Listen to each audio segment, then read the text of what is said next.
I've got some stupidity to fix. It's broken. Really broken.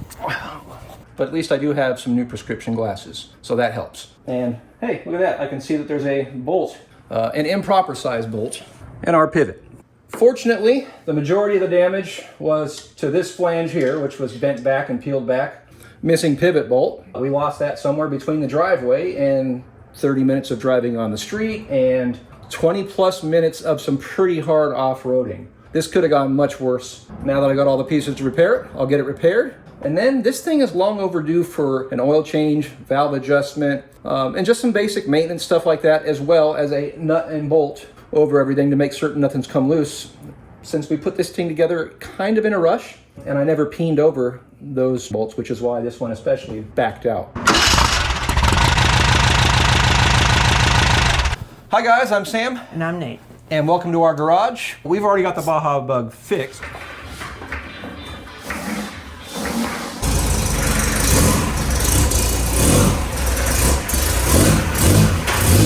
Not hurrying and having dinner, that was 2.5 hours worth of work to fix a missing pivot bolt. Not too bad of a deal. It could have been a lot worse. Anytime you're going off-roading regularly in a Volkswagen, nut and bolt your car. Or pretty much any custom-built off-road car. Make sure everything's tight. Suspension bolts, brake caliper bolts, brakes, Anything like wheels, important? tires, shocks, steering wheel, steering components. On that note, we're going to call it done for tonight. Nathan's jumping underneath the car. Weirdly, oddly enough, he's going to reference what we're going to be doing next, is changing the oil and adjusting the valve. And I'm going to make him do all the work. I do, however, have silicone valve cover gaskets, silicone oil sump plate gaskets, and silicone sealed sump plate washers. So we're going to go through, and Nathan's going to change his oil. Yeah. And Nathan's going to adjust his valves. Yeah. So I've already cleaned the carburetor because it was running horribly. So I cleaned out the carburetor, which there's a whole ton of like black powder in the float bowl. yeah, we still had a whole bunch of stuff coming out of our fuel line, didn't we? Our steel line to the chassis. Possibly. Yeah, that's our bet. You got that cleaned out. The engine's running super good. Yeah, it's running way better now. It's got so much more power. It almost can spin the wheels a little bit. A little bit. Almost. It goes, A little bit. More importantly, we're going to get to doing some general maintenance. Again, we've already gone through, repaired our missing pivot bolt. We went through and did a nut and bolt on the car. Yes. Checked every single bolt on the suspension, front, rear, axles. Everything is solid. However, we're just going to pull out the front end maybe next weekend. Yeah. And try to widen that beam and get that all set to go. Yeah. But first And then things first. paint the beam and everything. And then all that painted, yep. But first things first, let's change some oil, Nathan. Yeah. Get to it.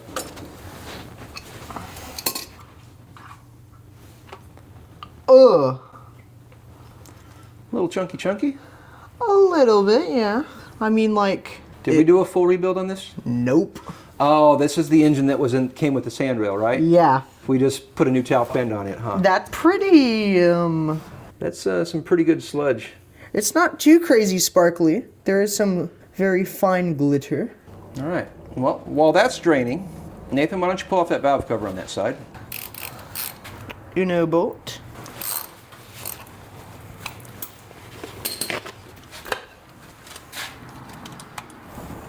Good news. The rockers still smell like oil. So Nathan's got the valve covers off both sides, and wisely set the valve covers underneath the oil drip so it catches all your oil down there. Oil's still draining. Not the best looking oil ever, but this engine was used. Yeah, this So bottom end was used. A spare engine that we got with our sandrail. Yeah. We don't know any history on it, but we slapped it together, and it actually runs really well. But that oil was overdue for an oil change. Nathan, what do you think? Nah. Probably could have gotten another 100,000 miles out of it. Now that most of the oil's drained out, you want to pull off that sump plate? Sure. I guess. That wasn't very tight. It shouldn't be. Yeah, that one was literally hand tight. I could have just... Put in the valve cover. Yep. Perfect. Oh, man. Never mind. All right. Did you get them all, except for the one you dropped? Yep. Now you can try and pry that off. Sometimes it'll actually be helpful with a wrench. kniff.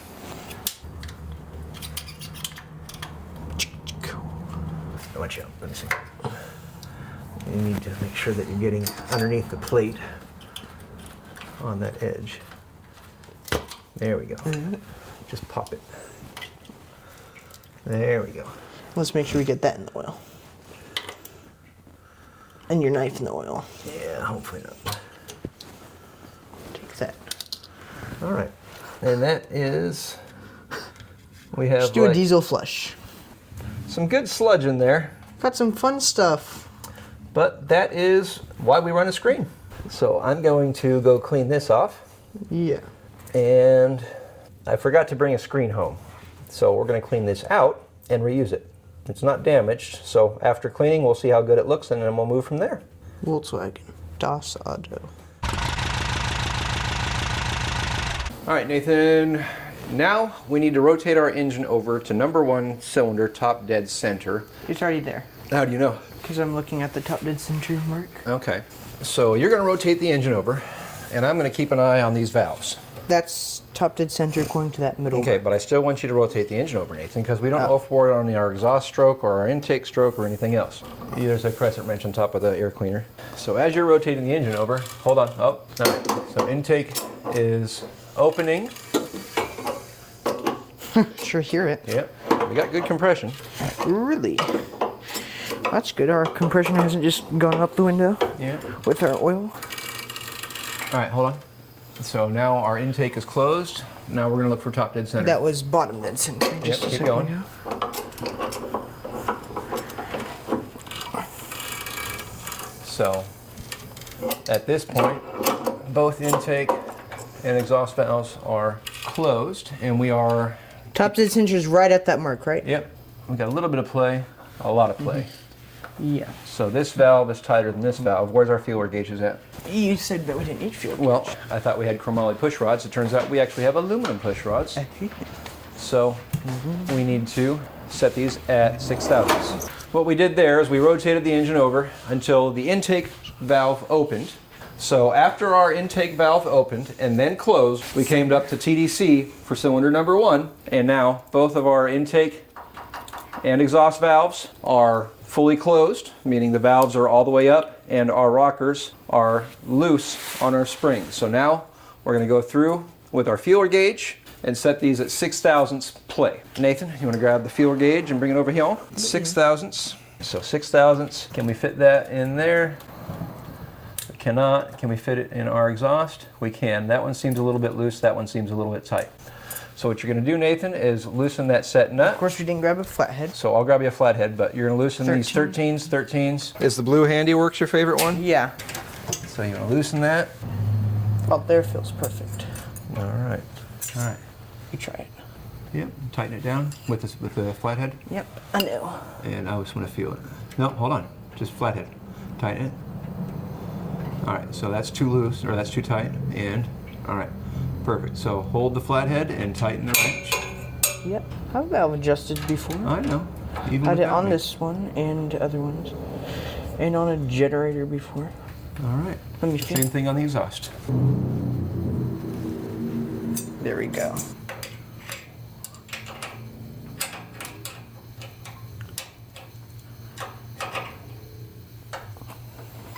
All right. I'll double check if they feel gauge. Make sure they both feel good. Good. All right. And they both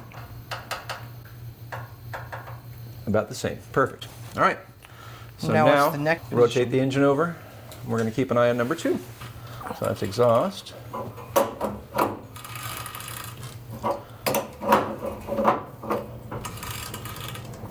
Intake. And then where do we know is exactly... Well, we're going to get to bottom dead center first. We already got to bottom dead center. Well, we have to wait for our valve to close.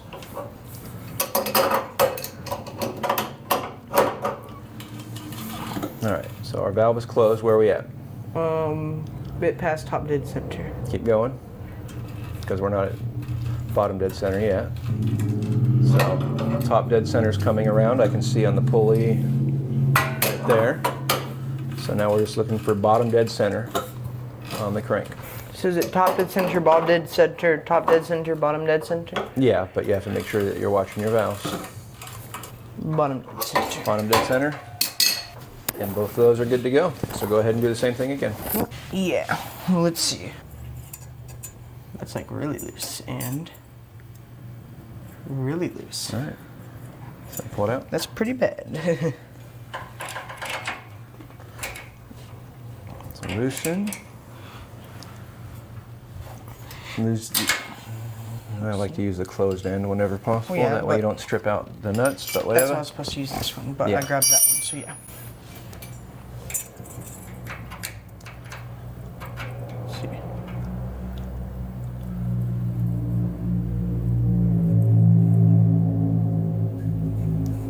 You happy there? Yeah. All right. Snug her up. No, pull it Yeah, I off. guess I can't really. Give me the feeler gauge. Now that everything's been flopped all around. Thank you. There's this guy.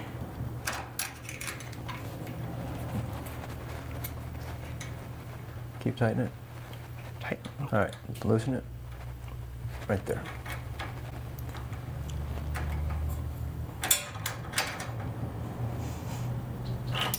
All right. Let me feel. Make sure you're happy. Yep. Good. All right. And then this guy. Now you gotta do that one. You wanna put your wrench in there? Okay, you already got it. Perfect. Never mind. Right down there somewhere. Say when you're good. Right there.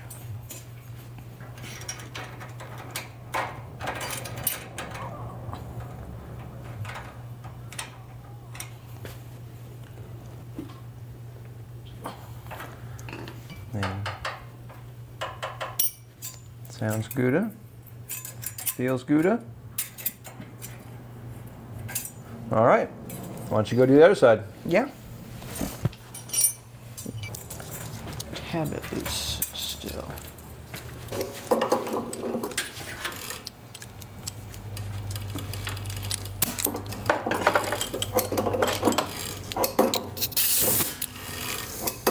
You got some messages on your phones. Apparently so. This one's a bit loose actually. Did you go over to top, bottom, dead center? Top, bottom. Bottom. Yes. And were you on the intake exhaust? What? Did you pass the intake and then go to bottom? Yep. All I right. went from top dead center to bottom dead center to top dead center to bottom dead center. All right. So the So other. if I was to rotate that crank right now, it wouldn't, those valves wouldn't move? Nope. Perfect. Not moving. All right. So Nathan's done adjusting the valves on all 4 cylinders. Pulled off our old valve cover gaskets. This is why I use the Permatex aviation sealant. It never actually dries and it's super, super sticky. These are something that I have not used before. These are 113, 101, 481 FSI, a stock replacement valve cover gasket, but in a silicone sandwich style gasket. So I'm going to give these guys a I try. wonder how they taste. Not as good as the other ones. Let's grab our valve covers. Are they the same size as the other ones? I don't know, compare. Are our surfaces on the heads clean? Good. Wipe down the surface on the head. So clean valve cover gasket, a light coat of Permatex Prime Seal gasket sealant. This is essentially aviation sealant, just not called that anymore. Brushed onto our valve cover. We'll set our gasket in place. Our surface on the head's nice and clean, Nathan. Yeah. Set that in place, rock it around, and then push it up. Oh, he lost it. And push it up, and then put our bolts in place. Okey-dokes. Other bolt. I don't know. Where'd you hide it? Right there. I will do the same thing over here after I pull this gasket off, because this gasket's still in place. And supposedly, these valve cover gaskets are reusable. Let's get the aviation sealant off of my valve cover. Preferably. The torque spec again is On these is good and tight because they don't actually bottom out on anything, so it's just until gotta it starts feel feeling it. good. You gotta feel it. That feels and that feels. Now we are just going to wait Reusable. for our ultrasonic cleaner to clean our Sump screen, since I forgot to bring home a Sump screen. How dare you? I know. How stupid of me. Ew. Also, along with the silicone stuffs, we have N138042-SIL. These are silicone sealed sump plate washers. And we have a 113198031-SIL silicone sump plate gaskets. These special washers are not included with the sump plate gaskets. The sump plate gaskets just include standard copper washers, but we also offer these silicone sealed washers. So I'm just giving all the new silicone stuff a try, and we'll see how well it works. We've got our sump plate screen all cleaned up. Ultrasonic cleaners are handy. I'm going to put this one on dry, I guess. And It should be better than the old one. yeah. Where's the actual sump plate? I don't know, Nathan, where'd you put the sump plate? We might need that. You should probably go Should find be fine. it. You should go find that. Filter should be just fine. Yeah. I'll just empty out all the oil onto the ground. Might not have some oil pressure though. Should probably put the sump plate on and then the filter upside down like that. Well, I normally put this screen on with its gasket in place. Silicone. Does this one taste like a sandwich though? Probably not, but maybe. Darn, the last one. First, no, this one doesn't taste like a sandwich either. Putting these guys in dry, and we'll see how those go. All right, temporarily we'll put one nut on just to hold those in place, but then I forgot to get our silicone washers out. Hold on. Who's putting them hand loose? All right. So now we have our silicone sealing washers Oh yeah, that's a good point. under each stud. Should be 6 of them there.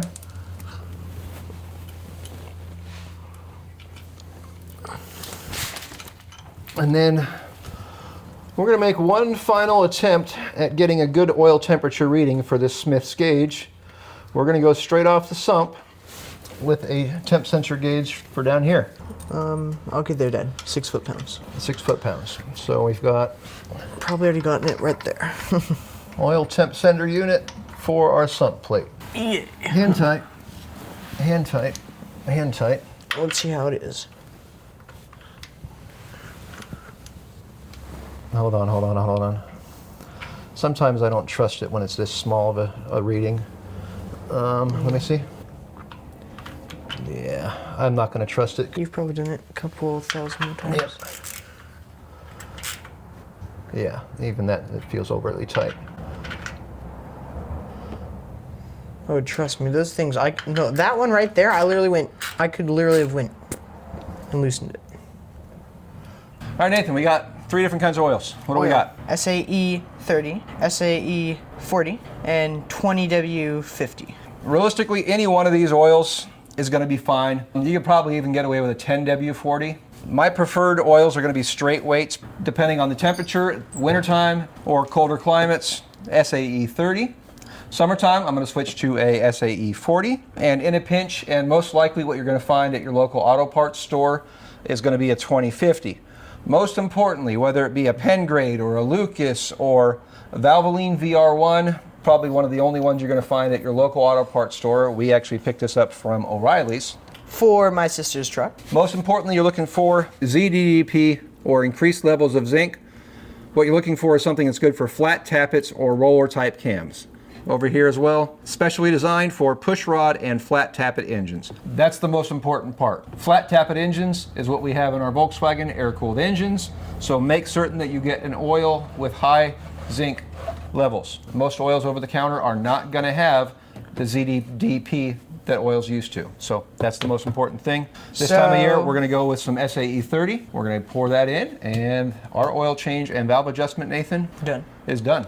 And then we're going to check for leaks over the next couple weeks, months, etc., and see how those silicone gaskets do. Oil. Oil.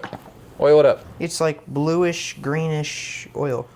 Stock oil capacity is 2.65 quarts. So pour in another half quart, Nathan, and we should be good to go. I don't know what you did with the funnel. Threw it on the ground. Down there. Half a quart. Half of it right there, so we still need it. Just a few more drops. Not like all of it actually gets in anyway.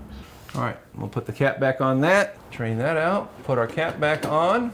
And then let's start her up. See if it still runs, maybe. What's our dipstick It's say like now? almost a stock Volkswagen engine. What do you mean? That came up like a lot. All right, good. All right, Nathan, crank it up.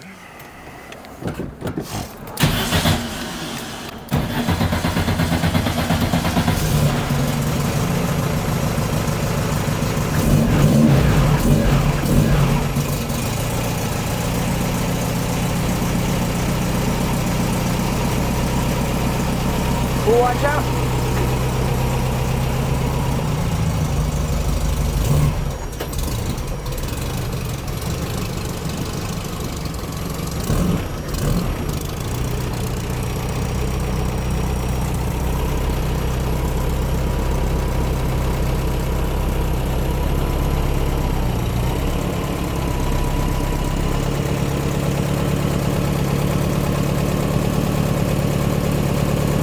We got good oil pressure. All right, let it run. Let's finish cleaning up while that does that. Sorry, not mic'd up. It's been probably 10-15 minutes of running. And Nathan, any oil leaks? Yeah. From where? Push rod too. But from our silicone sump plates and our valve covers? No.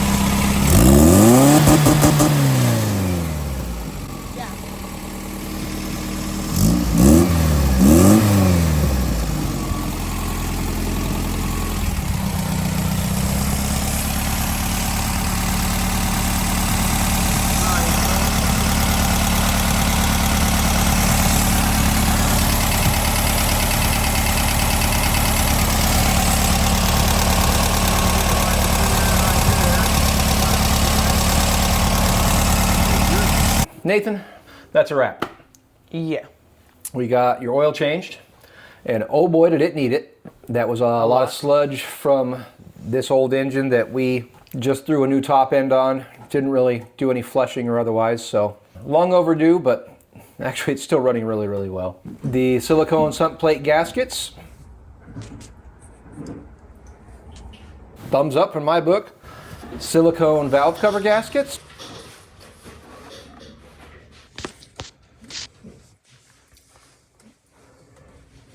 Double thumbs up. Double thumbs up. We do have a couple of oil leaks. Not from the gasket. Just the push rod tubes. Just a little bit of the push rod tubes at either head, and that's it. Totally wasn't from rocks kicking up and hitting them. Yeah, probably more than anything. Which means push rod tube protectors on the next engine? Yeah. Yeah, for sure. Silicone valve cover gaskets, awesome. Sump plate gaskets, awesome. Durability, we'll find out next time we have to go through and adjust the valves. We will do that sooner rather than later. This is January. Say every 6 months we'll do the oil change and valve adjustment regardless of mileage. Instead of 2 years. Instead of 2 years, but most of that was just sitting with this engine. Yeah. So for the future, we still have to do fuel injection, Yep. air conditioning, and next up will be widened beam. We have to get that beam finished. Yeah. And the steering. And painted and everything. And painted and the detailed on the front end. So. Yep, and then all the engine stuff and AC, and then it's basically a finished car. Done. But with that, I'm Sam. And I'm Nate. We'll see you guys in the next one. Thanks for watching. Life's full of good people. If you can't find one, Be one. Later, guys.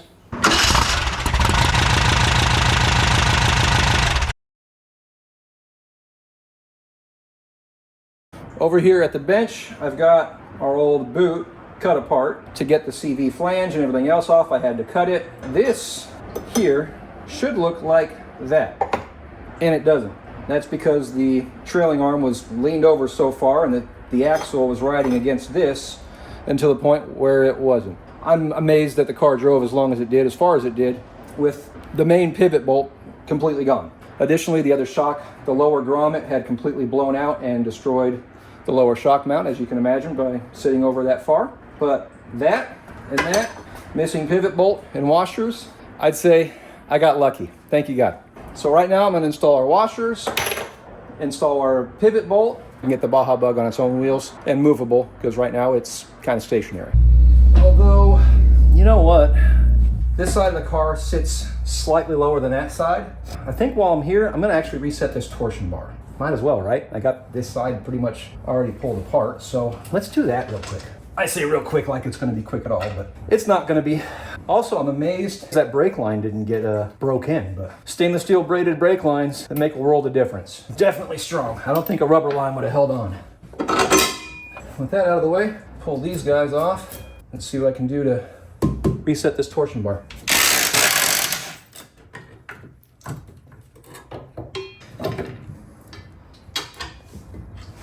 And now I gotta find my angle gauge. Currently sitting at about 19 degrees. I want to put about 2 degrees more into this, which is going to be just a combination of moving the inside torsions, splines versus the outsides, but see what I can come up with. -1, +1 will get me a half a centimeter. I don't think that's going to do it. So I'll probably have to go back and double check, but I got to make sure I can get this bar free of the spring plate itself. It bolts to the 4L80, but this spacing is wrong. So Nope, that's gonna take some work. So that's where we were, and yeah, that's where we were. So I want to go -2 +2, and that should get me back to where I want to be. About 1 inch taller in ride height. So 1 and 2. All right, and 2 more degrees. That should do it. -1 +1 ½ centimeter, roughly. -2 +2 ½ centimeter, roughly. But that's on a stock arm. We're longer. Anyway, I was wanting 2 degrees. I got 2 degrees.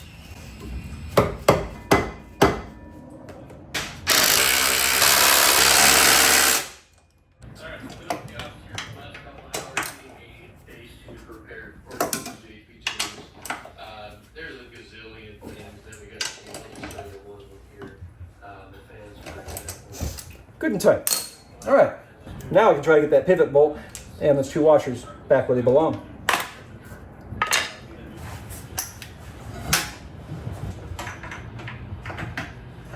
One, 2, all right.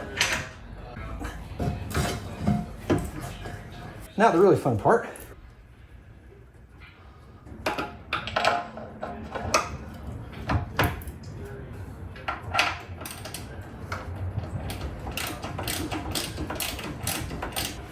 Woohoo, it's going.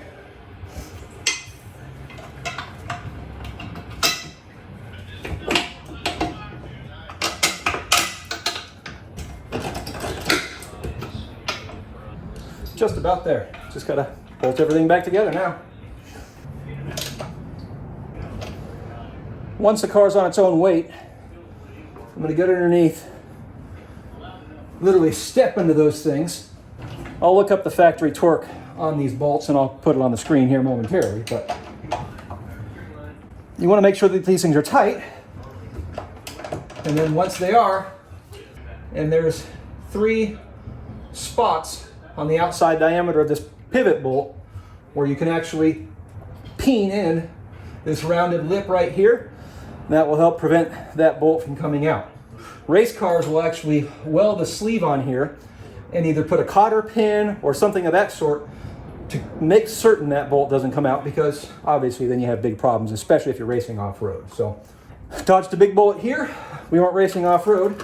Fortunately, we did get invited to go out to the MP Dune Buggy Rodeo, but unfortunately had a whole bunch of scheduling conflicts here. Wasn't able to make that this year. Maybe next year, we'll see. Let's get these guys snugged up.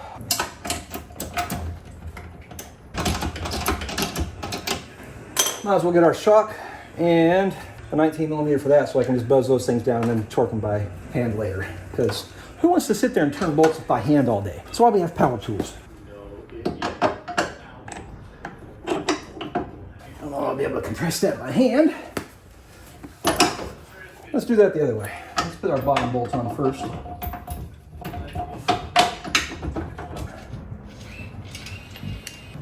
There we go.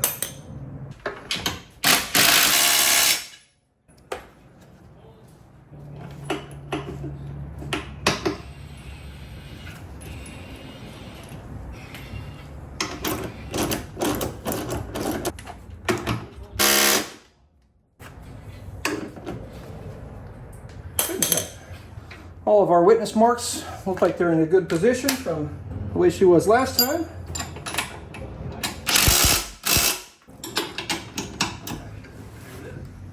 Just like that. CV joint time. And then we can put this thing back on the road. I won't bore you guys with all the CV stuff, but I'll be back in a moment. CVs aren't always fun. Neither's banging your head. So with that, this side's all bolted back together. Gotta put the tire back on, jack it up off the jack stands. I think we're only on this side here, so that's easy enough. We're almost there. Speaking of which, there's Nathan now. No, not bad. It's a little bit too assembled. You like it better broken?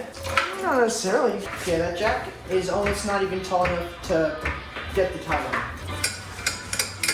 Nathan, you've made a mess of your car. It's dirty. Yeah. Needs a wash. That was like the least important thing though. Yeah, true. Because you couldn't like move it.